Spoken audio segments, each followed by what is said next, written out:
Before we begin this video, let me quickly explain what this is and how I compiled this list.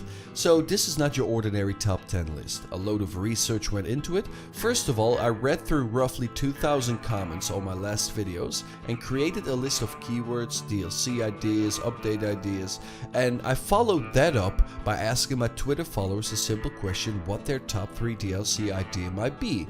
I held that list of keywords and ideas against what my Twitter followers said and then started painting a rough picture of what these DLCs and updates might look like. Another source I used for this is the official Red Dead Redemption 2 subreddit. This is another great source of Red Dead Redemption content ideas, and if you want to get involved in a community that's heavily invested in seeing Red Dead Online flourish, I highly recommend checking it out. I'll drop a link in the description of this video. So after all this research, I started coming up with DLC concepts which I would believe that, well, would resonate well with certain groups of the community. Now there is all sorts of people playing, people heavily invested in hunting and PvE, people enjoying PvP, and people who love the grinding and earning money, and of course the people who simply want a zombie DLC.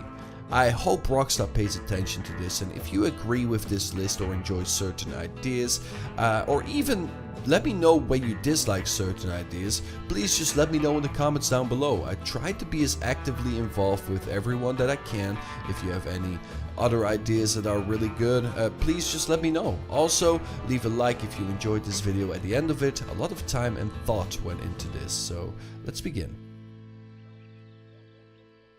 A lot of people love the hunting and survival aspect of the game. Right now it's pretty bare bones. You shoot an animal, you bring it to town, you sell it, that's basically it. So there's a load of ways to expand on this. The first great expansion would bring the trapper. Instead of selling your animals to the butcher, you could have the choice to bring it to the trapper instead. They in turn can turn your pelts and animal parts into unique and customizable clothing items. Now, to make it exciting and a bit harder to do, you'd have to bring a specific set of animal parts from potentially all over the map to craft these items. Now I know what you're thinking right away. This is a terrible idea, Grievous will ruin everyone's day, but I'll cover that in a later idea.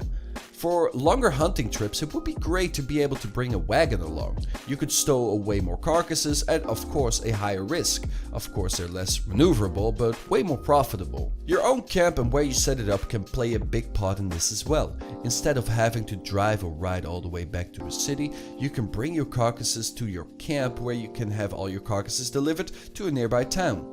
Another nice addition would be daily hunting challenges for a nice cash multiplier. Just like with the trapper, if you bring a specific certain set of animal carcasses and parts to a butcher, you'd receive a 2x multiplier on all your earnings. So in this DLC you'd have the choice to bring the carcasses back to the butcher, you'd have the choice to bring it back to the trapper, and the third one, another fun one, would be that it would allow you to bring the carcasses back to your camp to use them as decoration for your tents, for your table, surroundings. To turn this into a complete DLC, you can have access to all of the hunting ins and outs at a new NPC that you would invest in at your camp. He would be your go-to person to have things delivered, have certain things crafted, and to check up on requirements of daily multipliers on the animal carcasses at, for instance, the trapper or the butcher. You can also purchase ammo and arrows at this fine gentleman. To lastly tie this all up, this person is also your go-to man for your legendary animal hunts. In this DLC, the legendary animals return and you can ask for their general locations at your camp's hunting expert. You'd of course have to pay him a small price, for that is how Rockstar operates, and this man is a bastard, and you can go out hunting. These carcasses are worth quite a big chunk of money when successfully delivered to the butcher, or they can be turned into a fine clothing item, or you can bring them back to your camp for your own decorative needs. The Homestead update is a pretty straightforward update. You can simply buy a house, ranch, which can be fully customizable, and I mean loads of customization, from a wide variety of interior designs to hand placing props to make everything unique to you. This update and housing would be priced quite heavily, for it's an end goal for your Red Dead Online Outlaw. Now, you can choose one of the regions to have your house built. Each region has a number of locations where the house will be placed with a preferred, let's call it, spawn location. If that spot is already taken in your specific lobby, your house will be placed somewhere else in this region. That way, you still have a unique and calm experience without having to share the same structure and surroundings with, for instance, 12 other players, like in GTA Online, where a full lobby can inhabit the same apartment building or even stilt house. You could do chores like in the epilogue of Red Dead Redemption 2 for immersion and XP, and have a wide array of random events like gangs trying to invade your property or rodent infestations. You can stall your horses for your viewing pleasure, you can cook, drink beer, cut your own hair, and of course, you can play music alone or with your friends. It would be great just to be able to jam out on multiple instruments in a little minigame.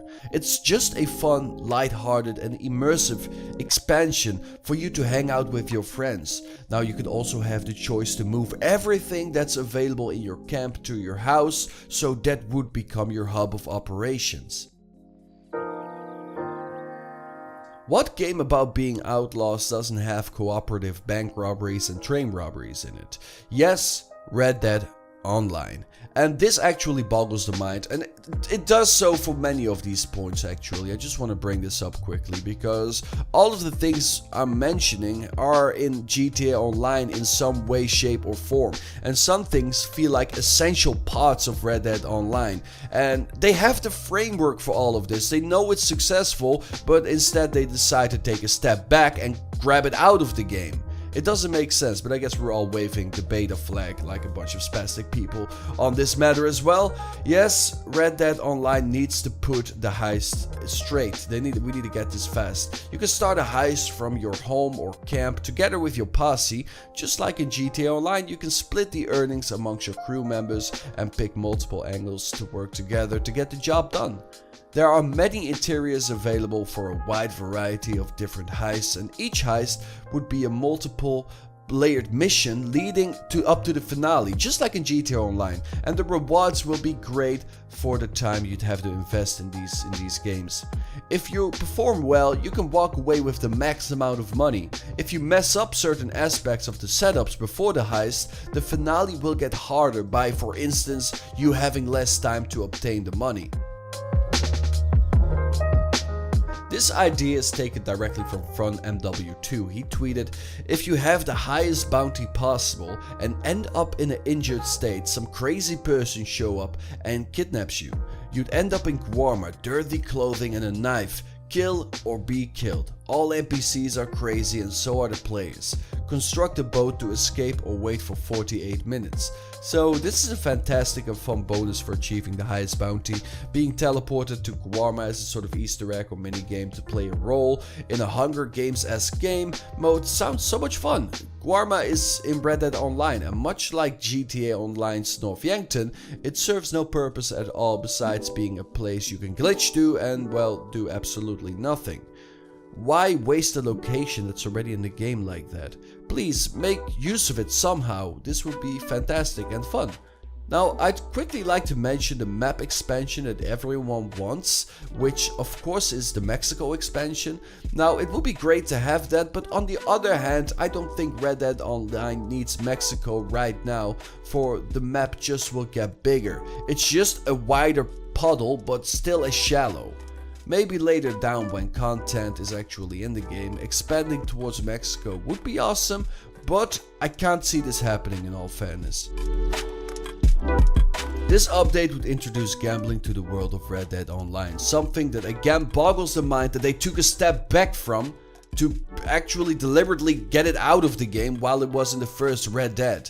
With money you obtain through playing the game and money you could obtain through microtransactions, it's a possibility to have gambling in the game and would be a great fun side activity to play with your friends or with your posse. This update would bring all the gambling and games from single player into Red Dead Online. It's a pretty straightforward update, just meant to bring a more immersive experience and more things to do in Red Dead Online. And of course, it's a fun way to gain money and rid your friends of their money. Businesses are a huge part of GTA Online and bring more meaning to free mode. So businesses are a passive or active way to make money. You invest money in buying a venue or property. These places generate cash automatically or by doing missions for them. For instance, buying your own moonshine operation. You can invest money in a moonshine establishment, which, for instance, you can operate from your campsite. In order to create moonshine, you need supplies, which you and your posse will source. You steal supplies, bring them back to your camp, and once you have enough of those, you can start producing moonshine. When you have produced enough, you can start a sell mission where you have to escort the moonshine to a set location. Now, instead of this happening in an actual free mode lobby, please let this happen in an environment where there's just NPCs attacking you. At least then you'd stand a chance in the auto-aim / aimbot hellhole that is Red Dead Online. There's a wide variety of different business ideas out there which will all operate in the same manner.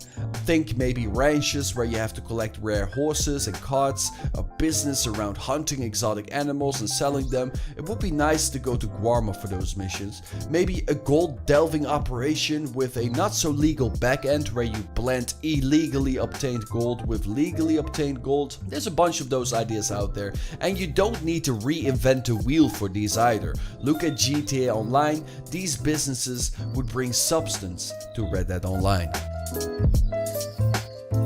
The Rockstar editor is a tool that was in GTA 4 and GTA 5. It's a great tool to get your own awesome snapshots in the game, but also the go-to tool for filmmakers and machinima artists. Again, one of these things that makes you scratch the back of your head that it's not in it. Red Dead Online is made on the exact same engine as GTA, the framework is there. Why Rockstar decided to take a step back and remove the Rockstar editor is beyond me. Now, we know it's coming, the code has already been found, but the filmmakers and content creators who want to do something different in Red Dead Online than your standard guides, tips and tricks, news videos and, well, top 10s like these, well, they really need this tool. Hopefully Rockstar will decide to release it sooner than later, but I have this feeling that we won't see it until the PC version releases somewhere, I think, probably later this year. World evolution. Now, some people might be all in for this, others against it, but this is probably one of my favorite ideas I've seen out there. Dirty Worker introduced the idea of an evolving world where Red Dead's map transforms from the current time all the way to 1920. Now, the idea is great, but brings along a lot of complications. Something simpler that can be implemented is monthly events leading up to something new. Now, Fortnite does something very similar. Every season the entire map changes in different ways. Red Dead Online could do the same thing. For instance, Armadillo is a deserted wasteland currently. How cool would it be that during an update, Rockstar patches up Armadillo and makes it alive again, and that the sickness there is under control and people start passing through the place again?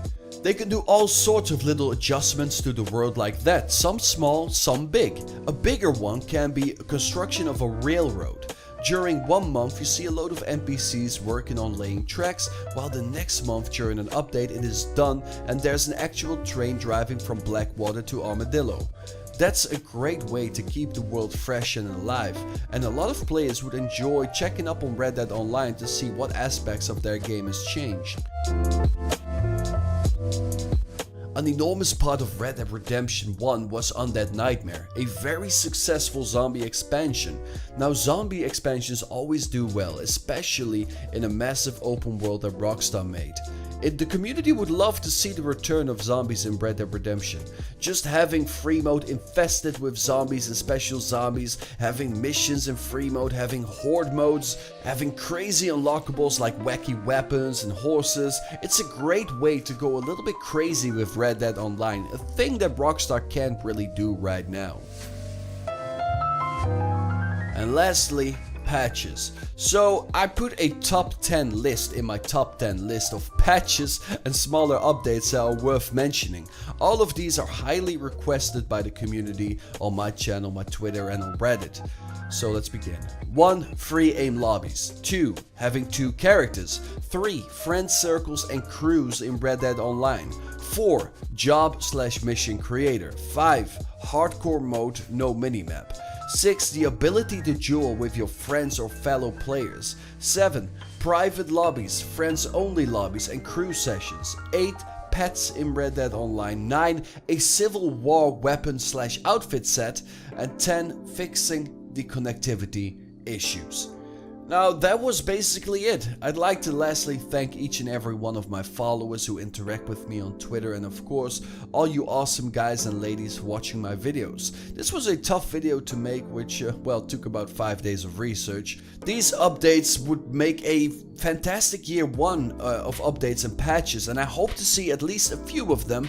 And if you enjoyed this video and would maybe like me to elaborate more on certain ideas, let me know by leaving a comment. Also leave a like if you enjoyed, and yeah, I will see you later. Peace out.